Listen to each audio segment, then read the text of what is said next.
ಬೆಂಗಳೂರಿನ Basavanagudi national college ಮೈದಾನದಲ್ಲಿ 8ನೇ ಪುಸ್ತಕ ಪರೀಕ್ಷೆಯನ್ನು ಹಮ್ಮಿಕೊಳ್ಳಲಾಗಿದೆ. ಸೃಷ್ಟಿ ವೆಂಚರ್ಸ್ ಎಂಬ ಸಂಸ್ಥೆ ಆಯೋಜಿಸಿರುವ ಪರೀಕ್ಷೆ 3 ದಿನಗಳ ಕಾಲ ನಡೆಯಲಿದೆ ಎಂದು ಪುಸ್ತಕ ಪರೀಕ್ಷೆಗೆ ಕೇಂದ್ರ ಸಚಿವರಾದ ಅನಂತಕುಮಾರ್ ಚಾಲನೆ ನೀಡಿದರು. ದಲಿತ ಕವಿ ಸಿದ್ದಲಿಂಗಯ್ಯ, ಸೃಷ್ಟಿ ವೆಂಚರ್ಸ್ ಸಂಘಟಕ ನಾಗರಾಜ್ ನಾವುಂದ ಸೇರಿದಂತೆ 100 ಪುಸ್ತಕ ಪ್ರಿಯರು ಕಾರ್ಯಕ್ರಮದಲ್ಲಿ ಭಾಗಿಯಾಗಿದ್ದರು. ಈ ಬಾರಿಯ ಪುಸ್ತಕ ಪರೀಕ್ಷೆಯಲ್ಲಿ ಸುಮಾರು 15 ಲಕ್ಷಕ್ಕೂ ಹೆಚ್ಚಿನ ಪುಸ್ತಕವನ್ನ ಇಡಲಾಗಿತ್ತು.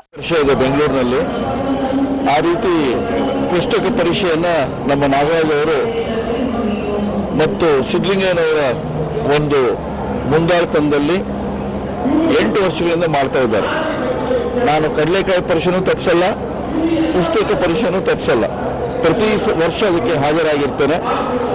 ಸಿದ್ದಲಿಂಗಯ್ಯನವರು ನಮ್ಮ ನಾಡು ಕಂಡಂತ ಅತ್ಯಂತ ಅಪರೂಪದ ಒಬ್ಬ ಸಾಹಿತಿ ಮತ್ತು ಕವಿಗಳು. ಅವರು ಇದನ್ನು ಉದ್ಘಾಟನೆ ಮಾಡ್ತಾ ಇರೋರು. ಯಾಕೆಂದ್ರೆ ಯಾರು ಪುಸ್ತಕವನ್ನು ಬರೆದಿದ್ದಾರೆ ಮತ್ತು ಆ ಅಕ್ಷರ ದಾನವನ್ನು ಇಡೀ ನಾಡಿಗೆ ಮಾಡಿದ್ದಾರೆ, ಅಂಥವರು ಈ ಒಂದು ಪುಸ್ತಕ ಪರೀಕ್ಷೆಗೆ ಚಾಲನೆಯನ್ನು ಕೊಡಬೇಕು. ಇವರಿಗೆ ಒಂದೇ ಒಂದು ಉದ್ದೇಶ, ಇವತ್ತು ವಾಟ್ಸಪ್ ಇದೆ,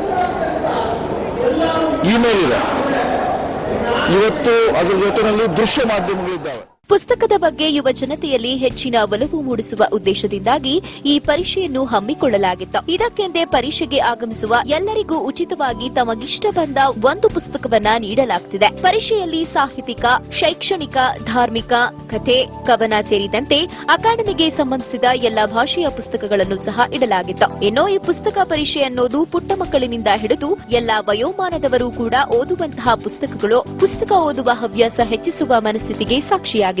ಅಧ್ಯಯನಶೀಲ ರಾಜಕಾರಣಿಯಾಗಿರ್ತಕ್ಕಂಥ ಸನ್ಮಾನ್ಯ ಸಚಿವರಾದ ಕೇಂದ್ರ ಸಚಿವರಾದ ಅನಂತಕುಮಾರ್ ಸಾಹೇಬರು ಬಂದು ಈ ಒಂದು ಪುಸ್ತಕ ಪರೀಕ್ಷೆಯನ್ನು ಉದ್ಘಾಟನೆ ಮಾಡ್ತಾ ಇರೋದು ನಮಗೆಲ್ಲ ತುಂಬ ಸಂತೋಷ ತಂದಿದೆ.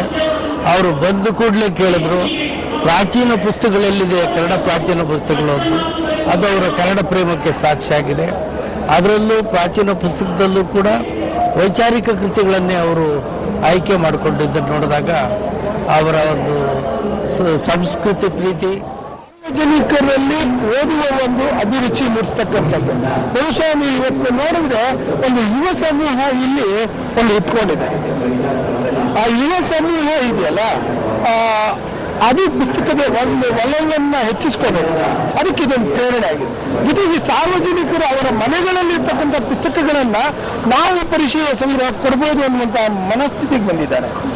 ಆ ನಿಟ್ಟಿನಲ್ಲಿ ನಾವು ಲಕ್ಷಾನುಗಟ್ಟಲೆ ಪುಸ್ತಕಗಳನ್ನ ತರುವಂತಹ ಕೆಲಸ ಇಲ್ಲಿ ಆಗಿದೆ.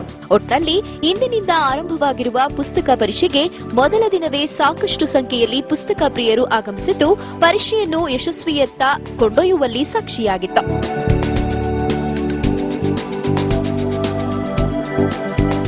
ನಾವು ಬೆಂಗಳೂರಿನಲ್ಲಿ ಕಡಲೆಕಾಯಿ ಪರೀಕ್ಷೆನ ನೋಡಿರ್ತೀವಿ, ಆದ್ರೆ ಇವತ್ತು ಇಲ್ಲಿ ನಡೀತಿರೋದು ಪುಸ್ತಕ ಪರೀಕ್ಷೆ. ಸೃಷ್ಟಿ ವೆಂಚರ್ಸ್ ಅವರು 8ನೇ ವರ್ಷದ ಪುಸ್ತಕ ಪರೀಕ್ಷೆನ ಏರ್ಪಡಿಸಿದ್ದಾರೆ. ಇಲ್ಲಿ ಸುಮಾರು 8 ಲಕ್ಷಕ್ಕಿಂತ